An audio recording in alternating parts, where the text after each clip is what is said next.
வாழ்க வளமுடன் நண்பர்கள் அனைவருக்கும் வணக்கம். நான் உங்கள் நண்பன் அர்ஜுன். நான் செபியில் பதிவு பெற்ற பங்கு முதலீட்டு ஆலோசகர், செபி ரிஜிஸ்டர்ட் இன்வெஸ்ட்மெண்ட் அட்வைசர். என்னோட யூடியூப் நேம் அர்ஜுன் பங்கு market.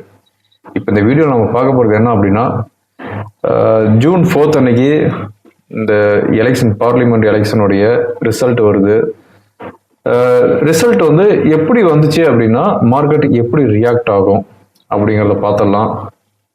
New investors as of now இப்போ வந்து என்ன பண்ணலாம், எக்ஸிஸ்டிங் இன்வெஸ்டர்ஸ் ஏற்கனவே முதலீட்டு பண்ணியிருக்கிறவங்க என்ன பண்ணலாம் அப்படிங்கிறத எல்லாமே இந்த வீடியோவில் பார்த்துடலாம். எங்கேயுமே ஸ்கிப் பண்ணாமல் பாருங்கள். இந்த வீடியோ உங்களுக்கு கண்டிப்பாக யூஸ்ஃபுல்லாக இருக்கும். ஓகேங்களா? ஃபர்ஸ்ட் ஒரு டிஸ்க்ளைமர் சொல்லிடுறேன். இந்த வீடியோவில் நான் கொடுக்குற லெவல்ஸ் இது எல்லாமே வந்து என்னுடைய தனிப்பட்ட ஃபோர்காஸ்ட். இப்படி நடந்தால் இப்படி நடக்கும் அப்படின்ட்டு நான் என்னுடைய தனிப்பட்ட ஃபோர்காஸ்ட்டை தான் நான் வந்து இந்த வீடியோவில் வந்து ரெக்கார்ட் பண்ணுறேன். அப்படிங்கும்போது இவர் இப்படி சொல்லிட்டாரு, நாம் இப்படி பண்ணலாம் அப்படின்ட்டு நீங்கள் வந்து டிசிஷன் எடுக்காதீங்க. உங்களுடைய பர்சனல் ஃபைனான்சியல் அட்வைசர்கிட்ட கன்சல்ட் பண்ணிவிட்டு அதுக்கப்புறமா வந்து இன்வெஸ்ட்மெண்ட் சஜஷன்லாம் நீங்கள் அவர்கிட்ட கேட்டுட்டு இன்வெஸ்ட்மெண்ட் பண்ணுங்கள். ஓகேங்களா? இப்போ இந்த வீடியோ நான் ரெக்கார்ட் பண்ணிட்டு இருக்கிறது 8th May அன்னைக்கு ரெக்கார்ட் பண்ணிட்டு இருக்கிறேன். இதுவரையும் வந்து 3rd phase எலெக்ஷன் முடிஞ்சிருக்குது. இன்னும் வந்து 4th phase எலெக்ஷன் இருக்குது. லாஸ்ட் ஃபேஸ் வந்து ஜூன் 1 அன்னைக்கு வருது. ஓகேங்களா? ஜூன் 1 அன்னைக்கு லாஸ்ட் ஃபேஸ், ஜூன் 4 அன்னைக்கு எலெக்ஷன் கவுண்டிங். ஓகே, இப்போ இந்த கரண்ட் எலெக்ஷன்ல நான் வந்து 4 சினாரியோ எடுத்திருக்கிறேன். இந்த 4 சினாரியோ தான் கண்டிப்பா நடக்கும். ஓகேங்களா? 5th சினாரியோ இருக்குது, பட் அது என்னங்கிறத சொல்லிடுறேன். பட் இந்த 4 சினாரியோ பத்தி தான் நம்ம வந்து பேச போறோம். 4 சினாரியோ என்னது அப்படின்னு பார்த்தோம் அப்படின்னா, ஃபர்ஸ்ட் சினாரியோ பிஜேபி ஃபுல் மெஜாரிட்டியில் கவர்மெண்ட் வந்து 3rd டைமாக வந்து ஃபார்ம் பண்ணுறது. இது வந்து ஃபர்ஸ்ட் சினாரியோ. இது நடந்தால் மார்க்கெட் எப்படி இருக்கும் அப்படின்ட்டு. 2வது சினாரியோ பிஜேபிக்கு வந்து மெஜாரிட்டி கிடைக்காது. அதாவது அவங்க தனிப்பட்ட பிஜேபி அப்படின்ட்டு மெஜாரிட்டி இல்லாமல் அவங்க அலைன்ஸ் சப்போர்ட்டில் கவர்மெண்ட் வந்து ஃபார்ம் பண்ணுறது.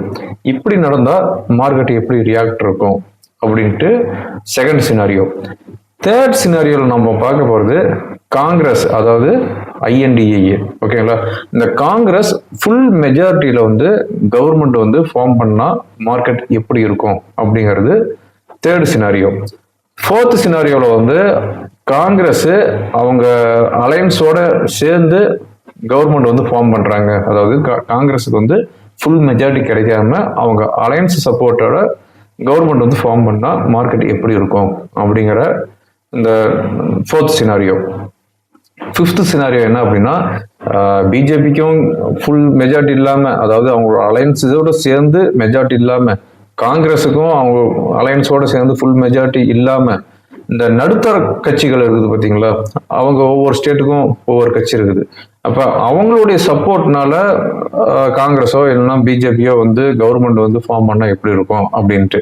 பட் இது வந்து 99% வந்து வாய்ப்பு கிடையாது. ஸோ நம்ம வந்து ஃபர்ஸ்ட் 4 சினாரியோ மட்டும் நடந்துச்சு அப்படின்னா மார்க்கெட் எப்படி ரியாக்ட் ஆகும் அப்படின்ட்டு பார்க்கலாம். பட் அதை பார்க்கறதுக்கு முன்னாடி இந்த லாஸ்ட் 20 இயர்ஸில் என்ன ஆச்சு அப்படிங்கிறத மெயினாக வந்து பார்க்கணும். ஓகேங்களா? எதுக்காக லாஸ்ட் 20 இயர்ஸ் நான் வந்து கம்பேர் பண்ணுறேன் அப்படின்னா, இந்த லாஸ்ட் 10 இயர்ஸ், அதாவது 2014 to 2024 வரையும் பிஜேபி கவர்மெண்ட் மட்டும்தான், அவங்க தான் வந்து கவர்மெண்ட் வந்து ரன் பண்ணிட்டு இருக்கிறாங்க, ரூலிங் பார்ட்டியா இருக்குது. அதுக்கு முன்னாடி 10 வருஷம் வந்து காங்கிரஸும் இருந்திருக்குது. அப்ப அவங்களுடைய பீரியட்ல மார்க்கெட் எப்படி இருந்துச்சு அப்படிங்கிறத பார்க்கணும். நான் வந்து 2014 வந்து 2024 வரையும் இந்த மார்க்கெட் மட்டும் நான் கம்பேர் பண்ணேன்னு வச்சுக்காங்க, என்னுடைய கமெண்ட்ல வந்து பாத்தீங்க அப்படின்னா நீங்க சங்கி ஆயிட்டீங்க அப்படின்ட்டு எல்லாமே வந்து கழுவி ஊத்த போறீங்க. அதனால வந்து 2004ல இருந்து 2024 வரையும் நம்ம மார்க்கெட் எப்படி ரியாக்ட் ஆச்சு அப்படிங்கிறத மெயினாக வந்து ஃபோக்கஸ் பண்ணணும். அதெல்லாம் ஃபோக்கஸ் பண்ணோம் அப்படின்னா இப்போ இந்த 2024ல எப்படி இருக்கும் அப்படின்ட்டு நீங்களே வந்து ஜட்ஜ்மெண்ட் பண்ணிக்கலாம். ஓகே, ஃபர்ஸ்ட் வந்து 2004ல என்ன நடந்துச்சு அப்படிங்கிறத பார்த்துடலாம். ஓகே, இப்போ இந்த பாஸ்ட் ஹிஸ்டரி பார்க்கறதுக்கு முன்னாடி இன்னொரு விஷயத்த வந்து உங்ககிட்ட நான் ஷேர் பண்ணிக்கிறேன். என்ன அப்படின்னா, கரண்ட் ரூலிங் பார்ட்டி அகைன் வந்து கவர்மெண்ட் வந்து ஃபார்ம் பண்றாங்கன்னு வச்சுக்காங்க. அப்போ வந்து மார்க்கெட்ல வந்து அதிகமான இம்பேக்ட் இருக்காது. காரணம் என்ன அப்படின்னா, கரண்ட் ரூலிங் பார்ட்டியோடைய பாலிசி, அவங்களுடைய ரெகுலேஷன், இது எல்லாமே வந்து அப்படியே தான் வந்து நெக்ஸ்ட் கவர்மெண்ட் ஃபார்ம் பண்ணும்போதும் கண்டினியூ ஆக போகுது. அப்படிங்கும்போது அதனுடைய இம்பேக்ட் மார்க்கெட்ல எப்பவுமே வந்து குறைவாக தான் இருக்கும். அதை முதல்ல கவனத்தில் வச்சுக்காங்க. எதுக்காக அப்படி சொல்றேன் அப்படின்னா, இப்ப கரண்ட் ரூலிங் பார்ட்டி இப்ப பிஜேபி கவர்மெண்ட் இருக்கிறாங்க. இவங்க வந்து அகைன் வந்து கவர்மெண்ட் வந்து ஃபார்ம் பண்றாங்கன்னு வச்சுக்காங்க.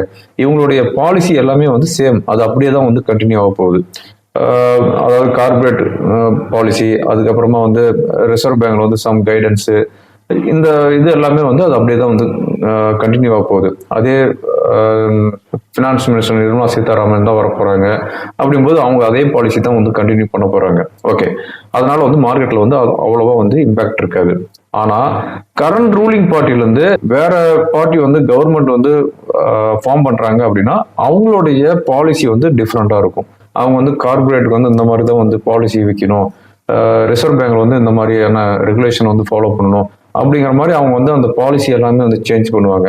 அந்த சேஞ்சஸ் இருக்கிறதுனால தான் வந்து கரண்ட் ரூலிங் பார்ட்டில வேற பார்ட்டி வந்து கவர்மெண்ட் வந்து ஃபார்ம் பண்ணாங்கன்னா மார்க்கெட் வந்து ஹைலி வலாட்டைல் இருக்கும், ஒரு பெரிய இம்பாக்ட் இருக்கும். ஓகேங்களா, இது வந்து இந்த லாஸ்ட் 20 இயர்ஸ் பார்க்கும்போது உங்களுக்கு அது தெரியும். ஓகே, இப்போ இந்த 2004 வந்து என்னாச்சு அப்படிங்கிறத பார்த்துடலாம். 2004 வந்து பிஜேபி வந்து ரூலிங் பார்ட்டியா இருந்துச்சு.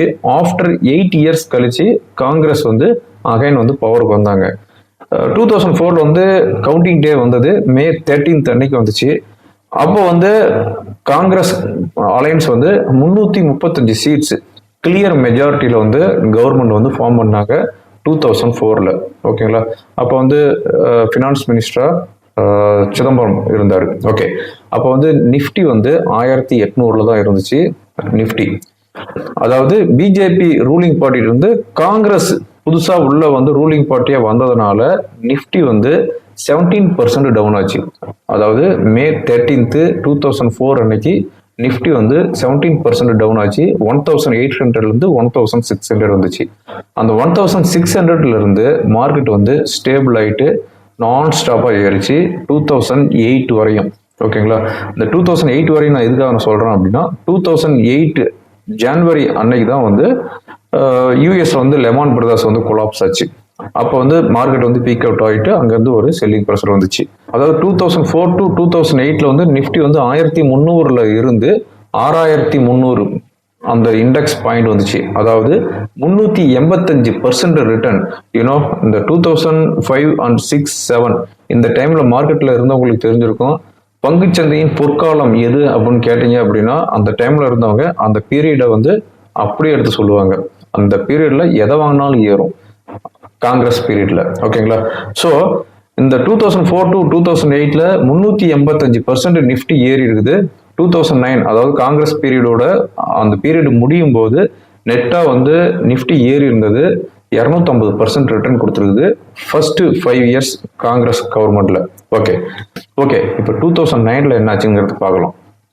அதாவது 2009 பொறுத்தவரையும் அன்எக்ஸ்பெக்டடா காங்கிரஸ் வந்துச்சு. யூனோ அப்போ வந்து எக்ஸிட் போல் ஆகட்டும், ப்ரீ போல் ஆகட்டும், எல்லா போல்லையுமே வந்து காங்கிரஸ் அண்ட் பிஜேபி வந்து ஈக்குவல் சீட் வரும் அப்படின்னு தான் வந்து எல்லா ஃபோர்காஸ்ட்டுமே இருந்துச்சு. ஆனால் வந்த ரிசல்ட் வந்து பார்த்தீங்க அப்படின்னா காங்கிரஸ் வந்து கிளியர் மெஜாரிட்டியில் கவர்மெண்ட் வந்து செகண்ட் டைமாக வந்து ஃபார்ம் பண்ணாங்க. அதாவது 322 சீட்ஸ் அவங்க வந்து கிளியர் மெஜாரிட்டி வந்தாங்க. அப்போ வந்து நிஃப்டி 3500 4300, அதாவது ஒரே நாளில் 20% ரிட்டர்ன் வந்துச்சு. ஒரே நாளில் மார்க்கெட் வந்து 10% Appar circuit, 15% Appar circuit, 20% Appar circuit Nifty. ஓகேங்களா, இது வந்து நடந்தது மே 18, 2009. எதனால அந்த அப்பர் சர்க்கியூட் வந்துட்டே இருந்துச்சு அப்படின்னா அப்போ வந்து எந்த பார்ட்டிக்குமே வந்து கிளியர் மெஜாரிட்டி வராது அப்படின்ட்டு போல் எல்லாமே இருந்துச்சு. ஆனால் அன்எக்ஸ்பெக்டடா வந்து காங்கிரஸ் வந்து கிளியர் மெஜாரிட்டியில் வந்ததுனால மார்க்கெட் வந்து அப்பர் சர்க்கியூட்லேயே போயிட்டு இருந்துச்சு. ஓகேங்களா, இது வந்து 2009. ஓவராலா 2009 என்னாச்சு அப்படின்னா நிஃப்டி 3500 இருந்து 7500 வரை வந்துச்சு 2009 2014 வரையும். ஓகேங்களா, காங்கிரஸோடைய செகண்ட் டேர்ம்ல வந்து நிஃப்டி ஏறினது 115%. ஓகே ஓகே, இப்போ 2014 வந்துடலாம். 2014 பொறுத்தவரையும் கொஞ்சம் டிஃப்ரெண்டான எலெக்ஷன். காரணம் என்னன்னா அப்போ வந்து இந்த 10 இயர்ஸா வந்து காங்கிரஸ் பீரியட்ல இருந்துச்சா, நிறைய ஸ்கேம்லாம் இருந்துச்சு. அதனால வந்து அப்போ வந்து மோடி வந்து குஜராத் மாடல் அப்படின்ட்டு அந்த குஜராத் மாடல்னு சொல்லி மோடின்ட்டு அந்த இமேஜ் வந்து மக்கள்கிட்ட கொண்டு வந்தாங்க. அப்போ வந்து அத்வானியை வந்து ஓரம் கட்டிட்டு மோடின்ட்டு குஜராத் மாடலில் நாங்கள் வந்து இந்தியாவை கொண்டு வர போகிறோம் அப்படின்ட்டு ஒரு இமேஜ் கிரியேட் பண்ணாங்க. அந்த எலெக்ஷன் டேட் அனௌன்ஸ்மெண்ட் பண்ணி எலெக்ஷன் நடந்துட்டு இருக்கும் போதெல்லாம் வந்து நிஃப்டி வந்து ஒரு ரேலி வந்துருச்சு 2014. ஓகேங்களா, அதாவது எக்ஸிட் போல் வந்த அன்னைக்கே வந்து நிஃப்டி வந்து 5% இன்க்ரீஸ் ஆச்சு. ஆனால் கவுண்டிங் ஆனது வந்து May 16 அன்னைக்கு கவுண்டிங் வந்துச்சு. அன்னைக்கு வந்து பிஜேபி 282 சீட்ஸ் வந்தாங்க, கிளியர் மெஜாரிட்டியில் வந்தாங்க. அவங்க அலையன்ஸோட சேர்ந்து 336 சீட்டு, பிஜேபி மட்டும் 282 சீட்டு. ஆனால் அவங்க அலையன்ஸோட சேர்ந்து 336 சீட் வந்துச்சு 2014. ஓகேங்களா, எலெக்ஷன் கவுண்டிங் டே அன்னைக்கு நிஃப்டி வந்து 5% கேப் அப்ல ஓப்பன் ஆயிட்டு, ஆனால் அன்னைக்கு க்ளோஸ் ஆனது வந்து 1%ல தான் வந்து ஹைல வந்து க்ளோஸ் ஆச்சு. காரணம் என்னன்னா, அதுக்கு முன்னாடியே வந்து அது வந்து ஃபேக்டர்டு ஆல்மோஸ்ட் 10% வரையும் நிஃப்டி வந்து இன்க்ரீஸ் ஆயிடுச்சு 2014. 2014 to 2019 இந்த டைம்ல நிஃப்டியோடைய ரேலி பார்க்கும்போது 7200ல இருந்து 12,000 வரையும், அதாவது 70% ரிட்டர்ன் கொடுத்துருக்குது. ஓகே, இப்போ 2019க்கு வந்துடலாம். 2019 பொறுத்த வரையும் கவுண்டிங் டே வந்து May 23 அன்னைக்கு கவுண்டிங் வச்சிருந்தாங்க. அன்னைக்கு வந்து நிஃப்டி ஓப்பன் ஆனது 12,000 ஓப்பன் ஆயிட்டு க்ளோஸ் ஆனது 11,650 அரௌண்டு. ஆல்மோஸ்ட் 0.5% தான் வந்து ஆல்மோஸ்ட் 0.5% வந்து டவுன்ல க்ளோஸ் ஆச்சு. காரணம் என்னன்னா, அது வந்து ப்ரீ போல் எக்ஸிட் போல் இதுல எல்லாத்துலயுமே வந்து பிஜேபி வந்து செகண்ட் டைமா வந்து கவர்மெண்ட் வந்து ஃபார்ம் பண்ணும் அப்படின்ட்டு அந்த போல் எல்லாமே வந்ததுக்கு அப்புறம் அந்த போல்லே வந்து மார்க்கெட் ஏறிடுச்சு. ரியல் ரிசல்ட் வரும்போது என்னாச்சு அப்படின்னா, செல்லிங் ப்ரெஷர் வந்துருச்சு 2019. ஓகேங்களா, இந்த 2019 to 2024 இது வரையும் நிஃப்டி வந்து 11,650 இருந்து இந்த வீடியோ ரெக்கார்ட் பண்ணிட்டு இருக்கிறது 8th May 22,300 இருக்குது. ஓகேங்களா, அதாவது 92% வரையும் நிஃப்டி வந்து ஏறி இருக்குது பிஜேபி கவர்மெண்டோடைய செகண்ட் டேர்ம்ல. ஓகேங்களா, ஓகே, இப்போ 2004ல இருந்து 2014 வரையும் காங்கிரஸ் பீரியட்லயும் மார்க்கெட் ஏறி இருக்குது. 2014ல இருந்து 2024 வரையும் பிஜேபி கவர்மெண்ட்லயும் வந்து மார்க்கெட் ஏறிட்டு இருக்குது.